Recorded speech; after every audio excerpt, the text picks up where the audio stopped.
It's Wednesday, April 28th. I'm your host, Jason Moser, and on today's Wildcard Wednesday show, we're digging more into 5G and the digital economy with a special guest. Bruce Liu is the CEO of Esoterica Capital, an asset management firm based in New York, focused on investing in the digital economy. Bruce also manages Esoterica's active ETF, which invests in the 5G-enabled digital economy as well.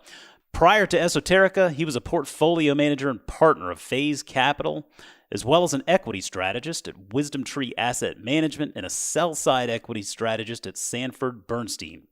He received his PhD in business administration from the University of Connecticut and holds the Chartered Financial Analyst designation. Recently, I had the opportunity to chat with Bruce about 5G, digital economy, chip shortages, valuations, stocks he likes, and much, much more. We hope you enjoy our conversation. Bruce, thanks so much for joining us today. I wanted to start first and foremost just to give our members, our listeners, a chance to understand better what you're doing there with Esoterica Capital. So tell us a little bit about your history, what you're doing with Esoterica Capital today, what you're working on.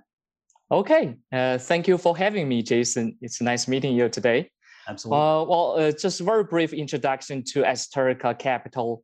We started the firm almost like, time flies, almost like 3 years ago in New York City. We actually have offices in both New York City and actually Beijing, China. So 4 or 5 partners now, and we get together 3 years ago, and thinking about the what's the next thing to invest in. 5G cycle is the first one come into our mind. We wanted to do it a little bit different than before.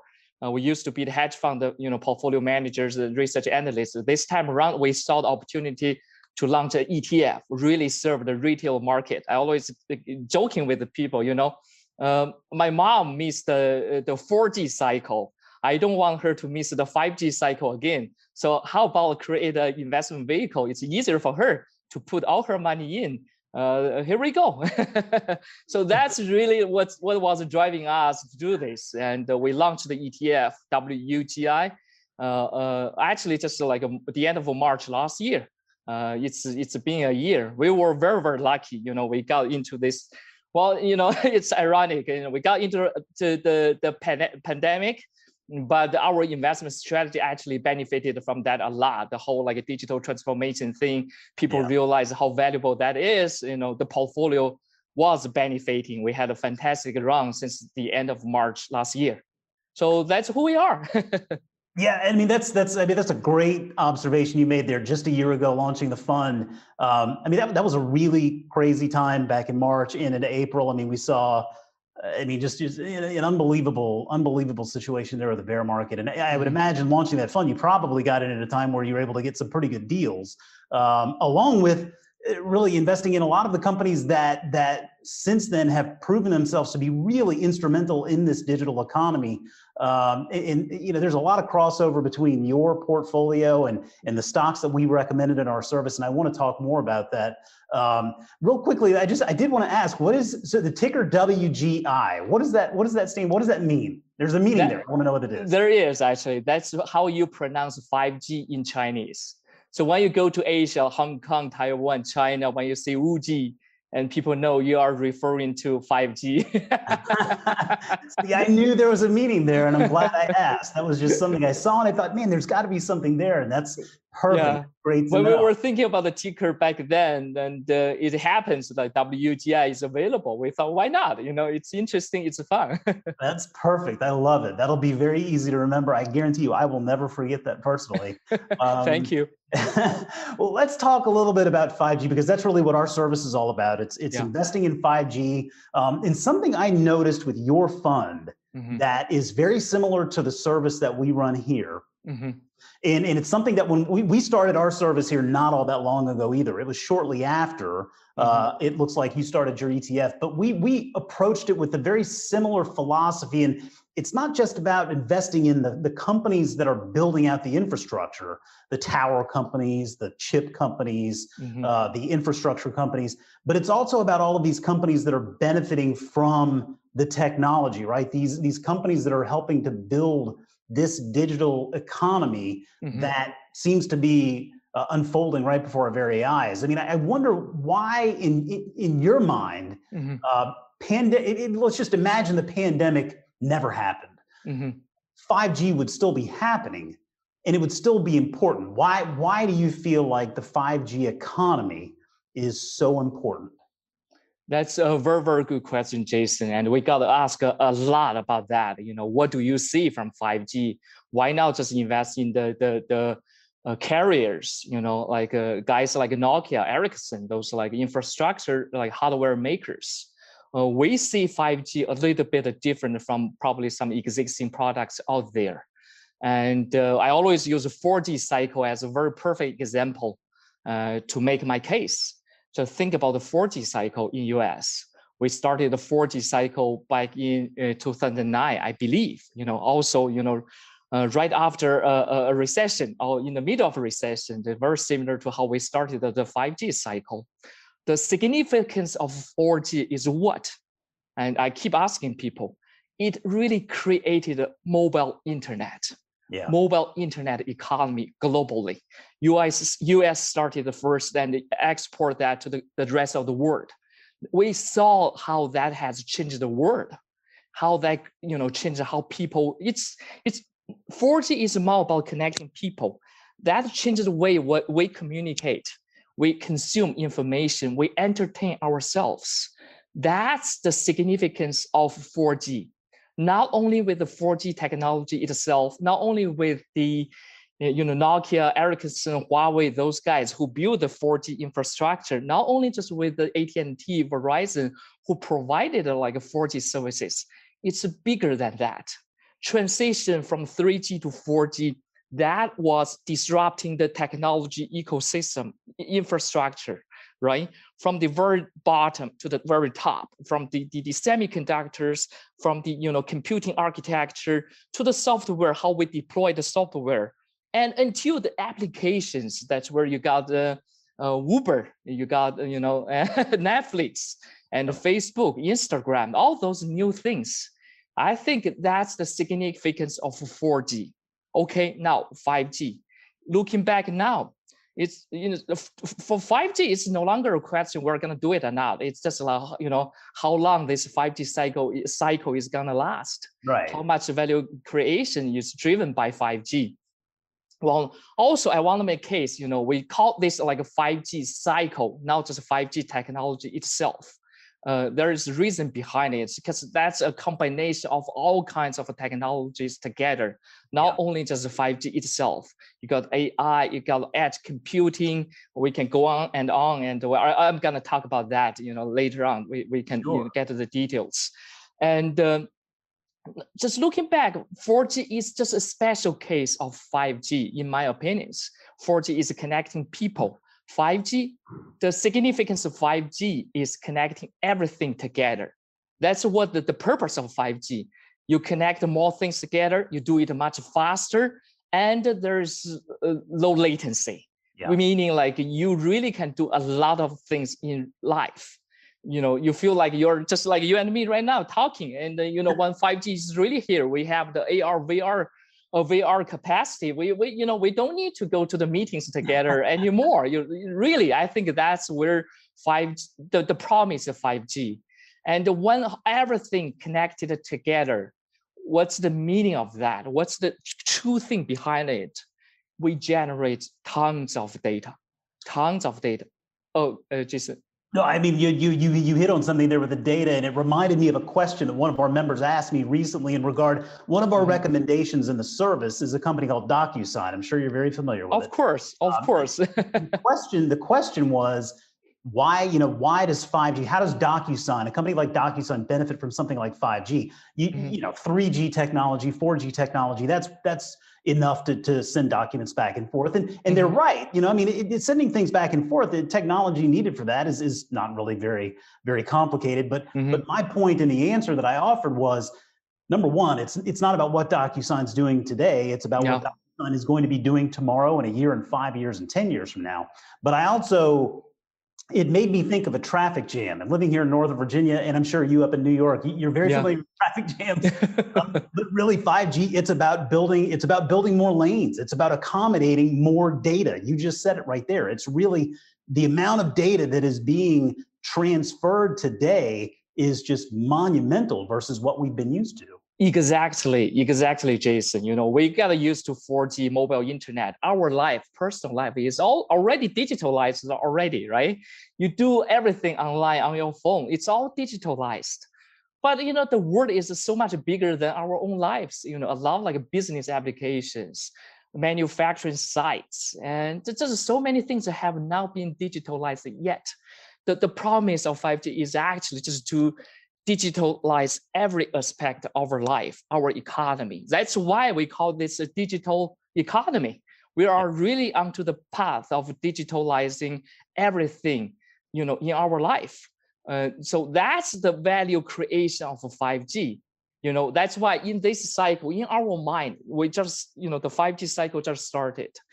In the next, I don't know how long it's gonna last, maybe 10 years, even maybe 20 years. And we are in the process of digitalizing every aspect of our life, every corner of life. It's all gonna become like online. It's all gonna be, stored, memorized, and somewhere in cloud and analyzed. And so that's where we got tons of data, and we get to know everything much better, which help us to make it, better decisions. And not only on the personal level, it's for business. I think that's one thing special about 5G. A lot of people were asking, so like, what's the big deal with 5G? I already able to do a lot of things with 4G. I don't need a 5G. Yeah. Which is true. 5G might be on the personal level offer you something better. You can play like cloud gaming. You can do the real life engagement better. And there's no latency when you were talking to your friends, your mom, maybe thousands of miles away, like myself, Yep. And but it's all also about the business. I think the most significant part of 5G infrastructure is for business. On the manufacturing side, for example, all your machines are connecting together. And you can manage them better, making better decisions, maintain them better. And the smart cities got all connected. Now to mention the autonomous vehicle, like people, there's a hype there. You need a 5G infrastructure to be there to make this really practical, Absolutely. So, well, I think to your point, I think a lot of people, when we had 3G and we were talking about going to 4G, and they thought, well, I don't need 4G. I can do everything just fine. Because at the time, nobody was thinking that we would be watching videos on our phones. Nobody was thinking we would be streaming music. Everybody still was focused on owning their music. And then once the technology unfolds and you witness all of the conveniences and the advancements it offers, then it becomes a little bit more clear in hindsight. I feel like with 5G, that's going to happen as well. 5 years from now, we're going to look back and say, wow, this was a big step forward. As I'm sure you and I will meet again and we'll start talking about 6G. Well, exactly. Also, something special about 5G, when the 3G PPP is designing the 5G protocol, they have this vertical application in mind. They actually have that in mind. They were not just designing the standard for the 5G communication. When they design that, they are thinking about put that into work, put into the different verticals, and for the industrials, for transportation, for warehousing, of course, for the personal communication as well. So that's why 5G is more significant in my opinions, because that's really from the start, they have that in mind to drive the vertical adoption of 5G. And similar to the 4G cycle, and if you're looking back to the history, every generational transition from 2G to 3G, 3G to 4G, now we get to the 4G to 5G. It's actually I'm just talking about the technology stack, really the technology stack.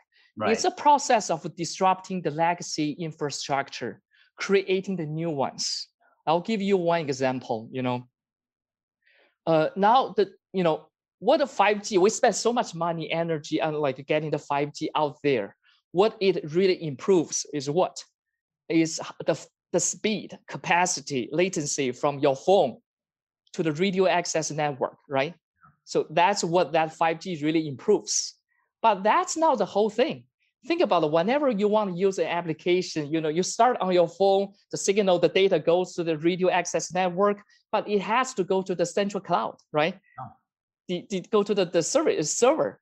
Then comes when you do the processing over there, the signal comes back and then comes back to your phone. So that's the loop. That's the ecosystem. Now 5G, 5G's game is up so much. They have the latency, they have speed.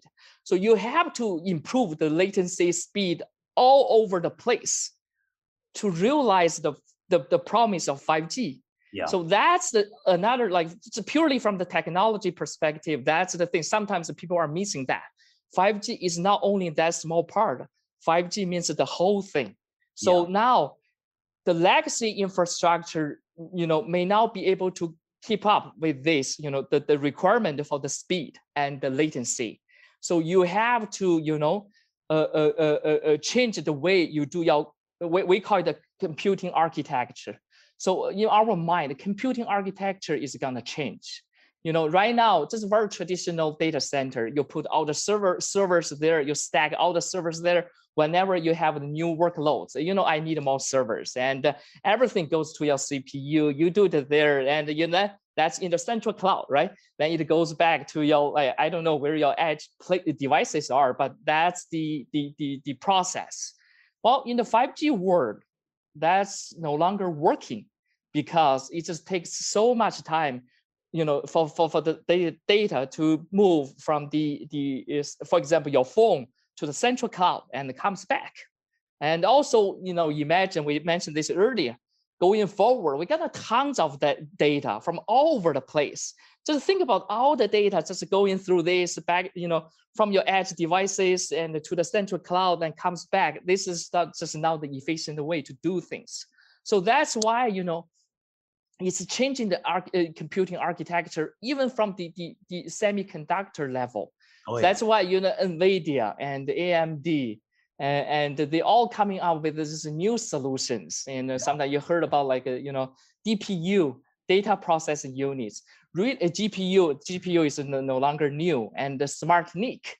And really, what that really does is, well, first, you don't put do not put all the workload into the CPU anymore, right? Because you want to optimize that. You can come up with like GPU, DPU to offload some, workload from CPUs. You just allow CPU to do what they are designed to do, the applications, revenue generating applications.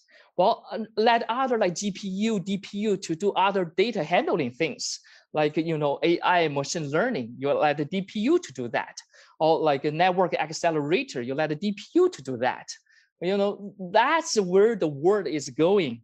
And that's what I'm saying. That takes the disrupting the legacy technology stack and putting the new ones. This is very exciting. We are at the beginning of this whole thing. And very exciting. yeah, and also, to make 5G really work, to realize the true promise of 5G, workload is not, the computing is not gonna stay in the central cloud anymore. Edge computing is becoming a real thing. You have to push all those computing capacity as close as possible to the edge devices, to where the users are. And I think that's the new computing architecture we're talking about. We're at the very, very beginning of this. And a lot of people are looking at, take a semiconductor, for example, as a very cyclical sector. And it goes up and come down, and along with the GDP, PMI. That's no longer the case anymore. You got like a structural change. You really got structural change of the whole industry.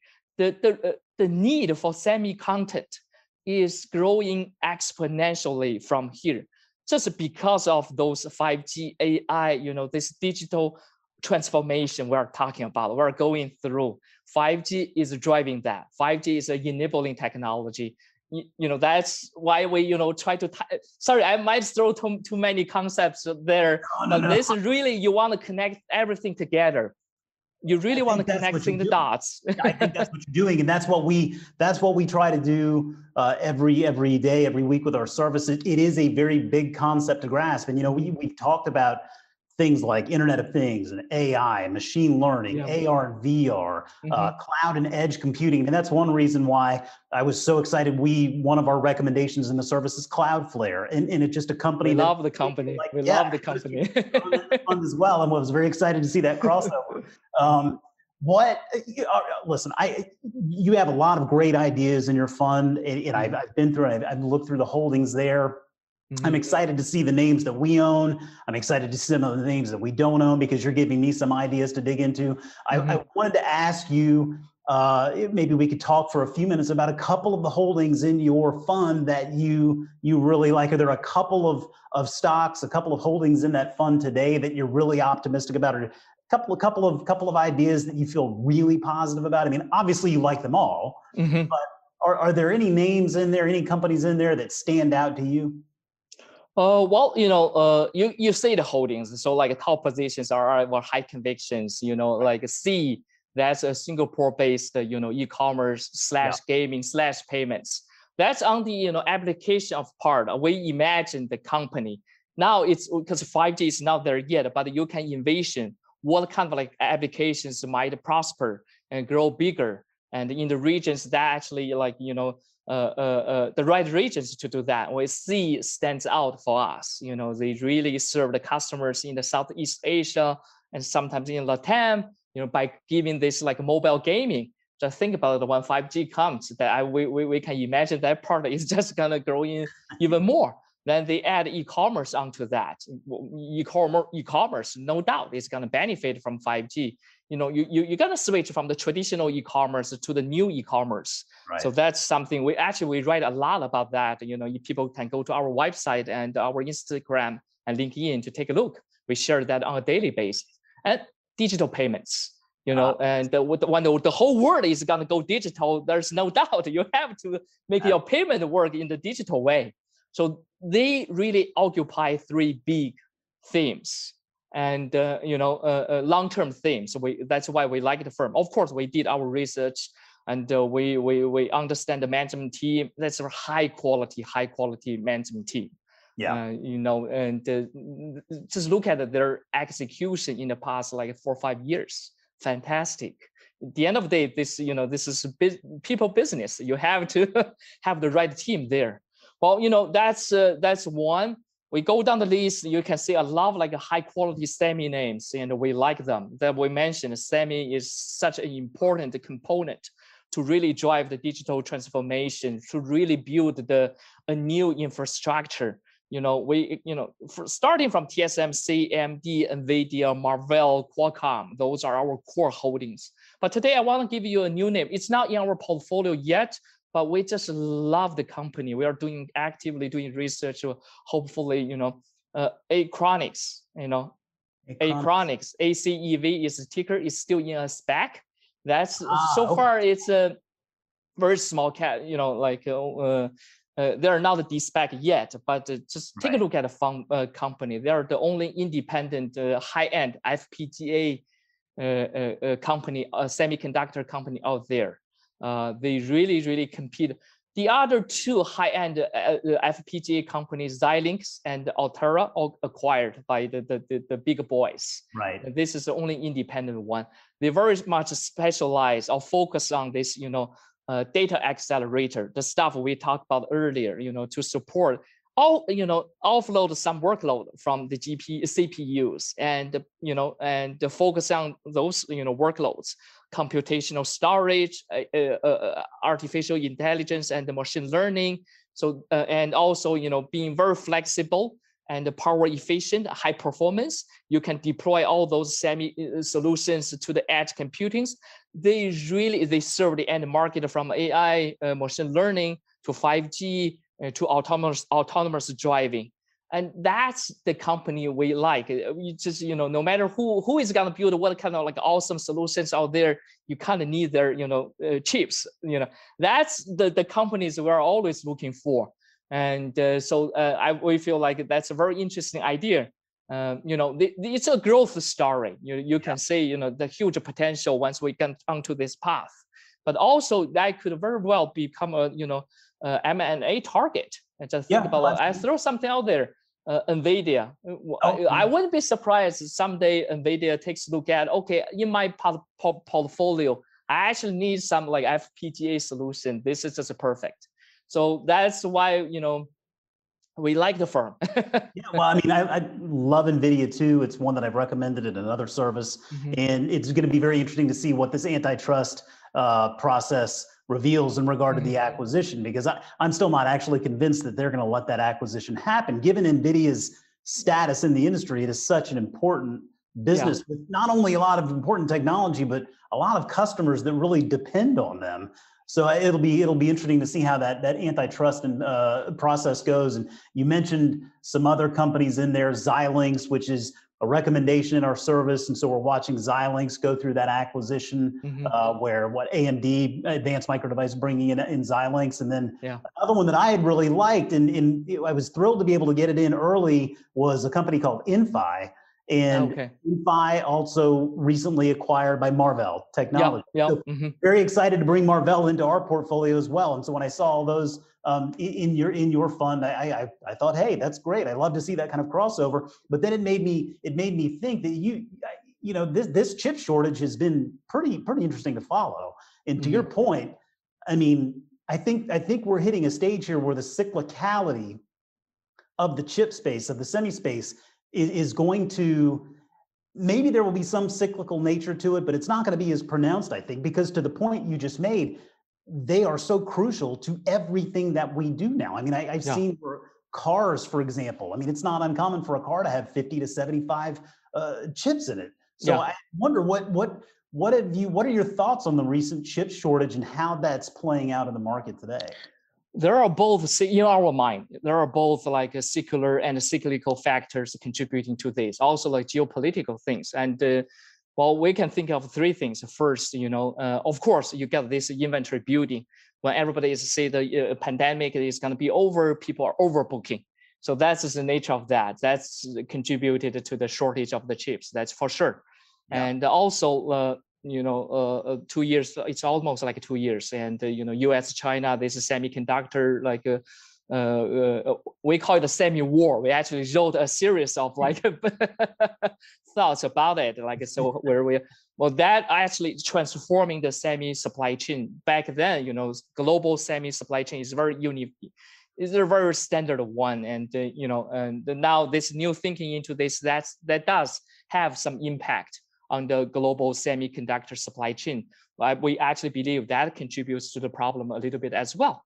And the third one is really the secular factor, just because everybody saw this, digital transformation, the demand for those devices are just, growing exponentially. So we call that secular, factor. Well, you have to look at this node by node. For the leading edge node, talking about the TSMC 7 nanometer node, and there you need capacity. That's why if you look at the TSMC latest earnings call, they committed like what, 100 billion for 3 years for capex. That capex is really just going into the leading edge node. Well, the shortage on the mature node, like take a 28 nanometer node. Well, that's more cyclical, and I think the tightness in that part is gonna stay a little bit longer because you don't see the companies are willing to put invest in new capacity into it. All the capacity capex are going into the leading edge once. So it's actually quite a complicated pictures. You have to like really look at end markets and different nodes and say where this tightness can last. Well, also from TSMC, well, I'm just quoting them, and they say this general tightness is going to last into 2022. and even to the 2023. Don't be surprised if we get to that point. But they do say they're auto customers, and the next quarter will be significantly improved. Let's see. But this is I don't think this is going to be resolved anytime soon. A lot of people were worried, the people are overbuilding. So far, we haven't seen that yet. And where people spend the money on are actually the leading edge ones, which has the secular tailwind. Yeah, it feels like at least even though there are headwinds in the space today, it's nice to be invested in companies where the demand for their products are so high, right? Yeah. The demand is so high for what they do. And that's why we have continued to build out so many of those recommendations in the service based on that chip space. Because to me, that really is, that's a crucial part to this entire thing working. We've talked a lot about all of these different technologies that are being enabled by this. I mean, again, we mentioned AI and VR, AR, and IoT, and all this stuff. Is there a particular capability or a particular technology that's being born from this 5G rollout, from this 5G stretch here? Is there a particular technology or capability that you're more excited about than others? Like, I mean, is it edge computing? Is it AI? Is it VR? Is there what really gets you excited? Well, my thought process really centers on data. Yeah. Generating data, moving data, processing data, analyzing data, store data. That's where my thought process is really focusing on. So back here, driven by 5G. And you need to generate data from the 5G devices. That's where the Qualcomm's new, RF front end and also baseband technology is very promising and interesting. It's very high end, and they actually the technology leadership from the Qualcomm offering this specific 5G application is actually widening, not closing. And so that's very 5G specific. But thinking out of 5G. Thinking about digital economy, how we, once you get tons of data, processing those data, that's where we actually mentioned earlier, this DPU really separate the CPU, DPU, GPU, have the different chips, focusing on what they are good at, then deploy that in that way. That's also something we're very excited about. That's changing the whole, how, the computing architecture is built. And of course, you mentioned edge computing, and we wait to see. Cloudflare, is a very promising one. They do all kinds of the right work, but it's the early stage. They're gonna, I don't know, one day when the big boys come into the picture, try to compete with them. They already, see Amazon, AWS has been working with Verizon, providing the, edge computing. I forgot the name of the services in 10 cities in US already. And when I think, but that's a very interesting part of the whole thing. Well, moving up a little bit on the software layer, once you get all the data, how you just make the best out of that, store it, analyzing it, processing it in the most efficient way, and really, allow people to do a lot AI, ML work on it. Make it just, that's why, we like Snowflake. We really do. They are the front runner in that space. And they make it this whole a lot easier for business to do the data work, loosely speaking, of Databricks. And also it's a private company, but we just love the,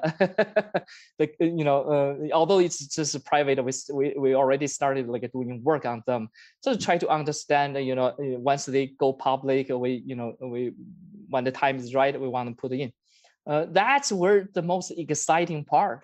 Well, it's a little bit too early to talk about the application of 5G, autonomous driving. That's exciting, but it comes back to the semiconductor work, a lot of algorithm work Google has been doing, and we're very, we want to wait and see. Like what you said earlier, 5 years later, we might, a lot of people are smart. Developers are so smart. Once we build the infrastructure, we give them the capacity, they're going to build something really, really awesome. I have no doubt about that. And hopefully as investors, we find them earlier and better. Well, okay, so that you say a key word there, you said earlier, and I love I love how you're digging into companies even before they go public. That's terrific. In regard to, something we talk about a lot is the state of the market today, valuations. And you've got a lot of companies like SPACs that are going public, and they're often pre-revenue or they are just starting revenue. And you have a lot of other companies. I mean, Cloudflare, for example, companies that are growing very quickly, but clearly the financials aren't reflecting the true potential economics of the business yet. No. How do you approach that valuation conundrum there? I mean, looking at a lot of these companies that seemingly the businesses look very important and we know they're going to be crucial, but the valuations today scare a lot of people off. What do you tell those people who get scared of those types of valuations? Well, Jason, that's a very, very good question. We got that a lot, especially the investment we do. That's always challenging. Well, first of all, I think evaluation is a relative concept. A lot of people are making a case it's so expensive right now. Look at the S&P, look at the NASDAQ. The valuation is higher than back to the tech bubble. But think about this, put it into the context. Back then, the real yield, US 10-year real yield is 400 bips. Yeah. Right now, what is it? It's negative. Today, I just look at like a negative 70 bips. Wow. So that's what's supporting the valuation these days. It's all relative.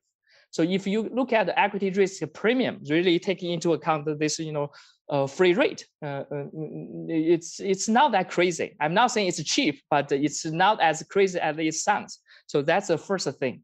And second thing is, a lot of companies like that's where the research makes a huge difference. Just because that's purely the nature of our business. We try to find those companies. They're in the growth mode. They have an awesome idea, awesome products, and it's really the time for them to invest back. Yeah. R&D, sales and marketing, expanding market share. What really matters is really build, expanding their TAM. And so they're in the investment mode. Of course, their bottom line looks horrible, but that's where you need to understand the business. A lot of people are just saying things and they make a big, beautiful presentation and telling good stories, but actually it's the potential for them to deliver may be very low. Yeah. But for some other companies, their execution is great. Fantastic management team, fantastic theme, and great products. You see the potential for them to grow, become next Amazon. Just think about this debate. For Amazon has been around for how long, right? People keep missing it because of this. Oh, this is so expensive, Even today, you heard about people arguing about that. Same thing for Netflix. Yep. Now everybody realizes Netflix is gonna become like a cash cow very soon, right? Yep. So this is more art than science. That's where you really need to do your homework rather than just blindly looking at the valuation metrics, like try to say, oh, this is so expensive, oh, this is cheap. No. Focus on the fundamental, focus on the company, and being able to tell, are they able to deliver? And, that's the thing. But in general, I agree with you, just think about what happened in February, right? Just talking about this year, I'm not even talking about this year. From the beginning of the year to the middle of February, market had a nice run. Why? It's very easy if you put a real yield onto there. Real yield dropped to almost negative 100 bips. That's really supporting the the equity valuation. And although the interest 10-year is rising, but real yield staying low, inflation expectation was rising high. This is a perfect setup for the risky assets. That's why we had a nice run.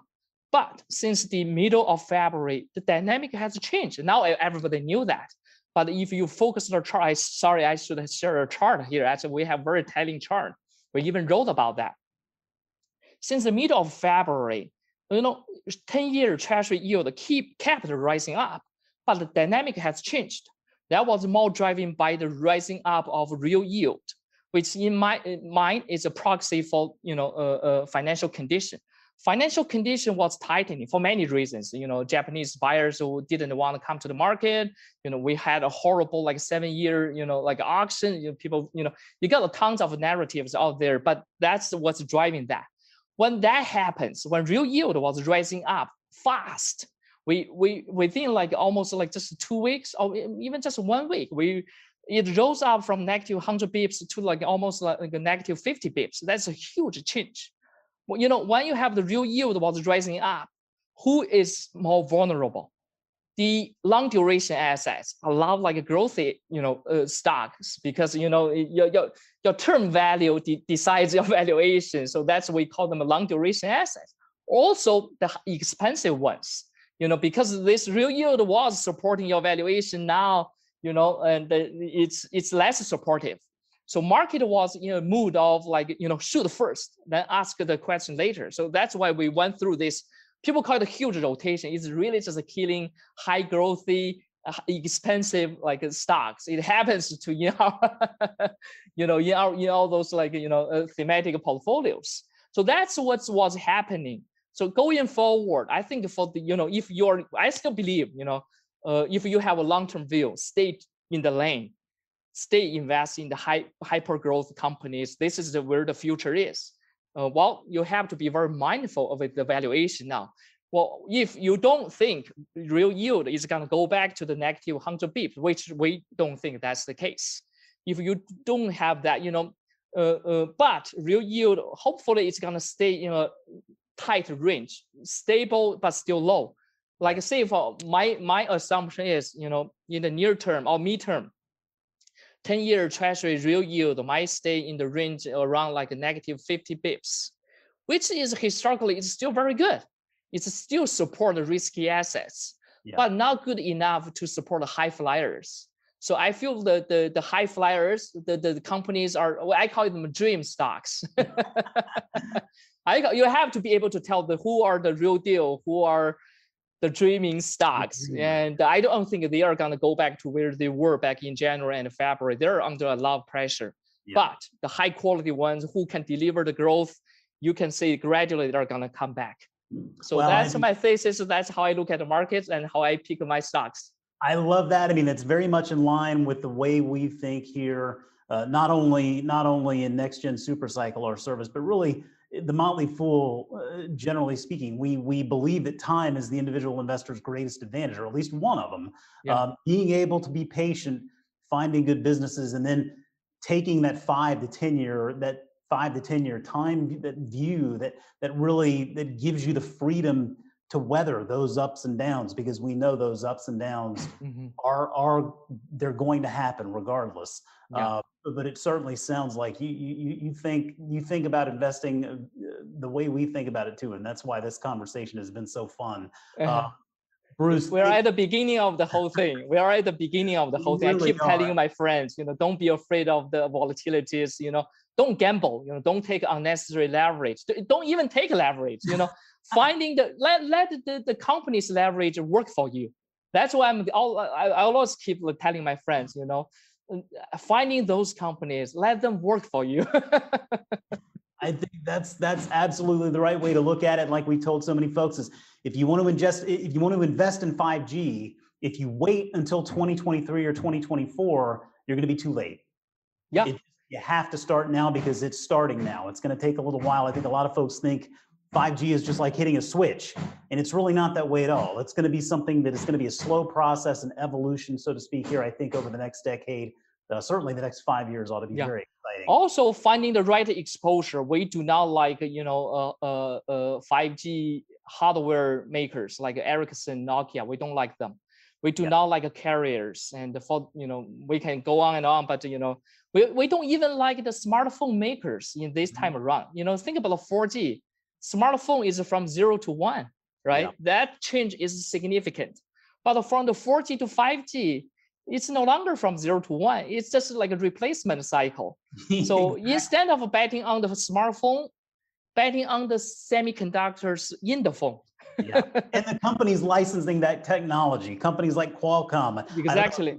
Followed a company called Siva, but a very similar business, one that is a very small company, but they license a lot of that technology. And exactly. Want to follow. Yeah, exactly. Well, Bruce, this has been so much fun, and I know we're pressed for time, so I'm going to go ahead and cut it off here and let you go because I want to save some time for our next conversation. Because you can rest assured, I'm going to reach back out to you. I want to talk with you again. Thank you very much. This is so fun. Well, for folks who want to learn more about Esoterica Capital and what you all are doing there, real quickly, just tell folks how they can find you. Well, it's easy. We actually actively reach out to our audience. We want to serve retail investors. We walk the talk. We mean it. Come to our website, come to our LinkedIn, come to our Instagram page. We do share everything on a daily basis, what we observe and what's our latest thoughts. And we share a lot of stuff out there, and just come to find us. Well, also they can email me, and I'm always open to a conversation. Absolutely, and I mean, hopefully we'll be able to meet actually in person someday here sooner rather than later. Looking forward to it, Jason. Yeah, me too. That'll be a lot of fun. And I will say, having visited your website already there at Esoterica Capital, everything you just said there, sharing the information, you're active, you're always putting new stuff out. It's a really fun site to peruse. And so I absolutely recommend everyone go check out Esoterica Capital because you're doing some great work over there. Bruce Liu, thanks so much for taking the time to speak with me today. This has been just such a fun conversation. I look forward to doing it again soon. Thank you, Jason. Thank you for having us. And that's going to do it for us this week, folks. You can learn more about Esoterica Capital by visiting their website at esotericacap.com. Remember, you can always reach out to us on Twitter at MF Industry Focus or drop us an email at industryfocus@fool.com. As always, people on the program may have interest in the stocks they talk about, or the Motley Fool may have formal recommendations for or against. So don't buy or sell stocks based solely on what you hear. Thanks as always to Tim Sparks for putting the show together for us. I'm Jason Moser. Thanks for listening, and we'll see you next week.